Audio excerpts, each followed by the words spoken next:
குருப்யோ நமக. அன்பான ஆத்ம நண்பர்களுக்கு பணிவான ஆத்ம நமஸ்காரங்கள். நாம் இன்று திருவெம்பாவை 6வது பாடலை பார்ப்போம். மானே, நீ நென்னலை நாளை வந்து உங்களை நானே எழுப்புவன் என்றாலும் நாணமே போன திசை பகராய் இன்னும் புலர்ந்தின்றோ?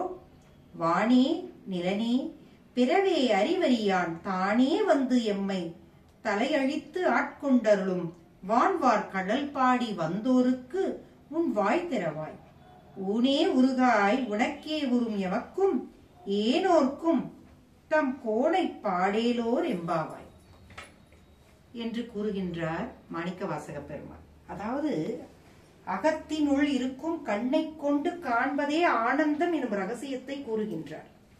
கண்ணிருந்தும் ஈசனை காணாமல் அவனை போற்றாமல் இருக்கும் அந்த அறிவு இருந்தாலும் அது பரிதாபத்துக்குரியது. அவர்கள் தன்னை உணராமல் வீணே வாழும் சடப்பொருள்கள் என்றே சொல்லுகின்றார்.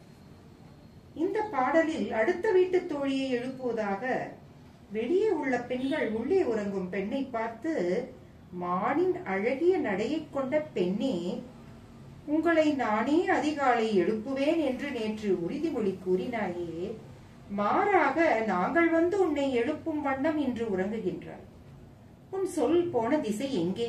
வாக்கு தவறியதில் வெட்கம் இல்லையா? உனக்கு இன்னும் பொழுது புலரவில்லையா? வானவரும் மன்னவரும் 14 லோகங்களை சேர்ந்தவரும் சேர முடியாத பெருமை கொண்ட ஈசனின் திருவடிகளை புகழ்ந்து பாடும் எங்களுக்கு இன்னமும் பதில் சொல்லாமல் இருப்பது ஏன்? ஞான வடிவம் நம் ஈசனை எண்ணி ஊன் உருகாமல் இருக்க, கண்ணில் நீர் வடிய ஈசனை பாடாமல் இருக்க உன்னால் மட்டுமே முடியும் அம்மா, எங்களால் முடியாது. விரைவாக எழுந்து வா. சகலருக்கும் தலைவனான நம் ஈசனை பாட வேண்டும், சீக்கிரம் வா என்று அழைக்கின்றார். 1000 தாமரை மலர்கள் கொண்டு அர்ச்சித்து அரணாரை பாடியவர் திருமால்.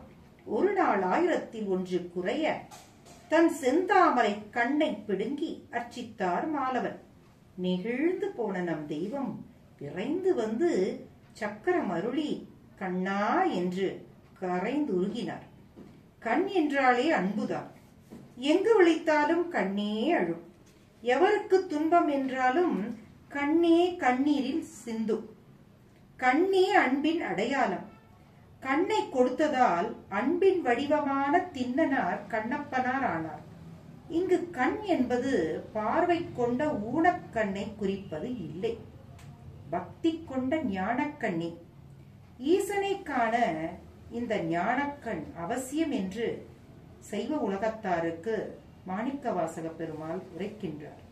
இங்கு பெண்ணே என்பதை கண்ணே என்றும் கொள்ளலாம்.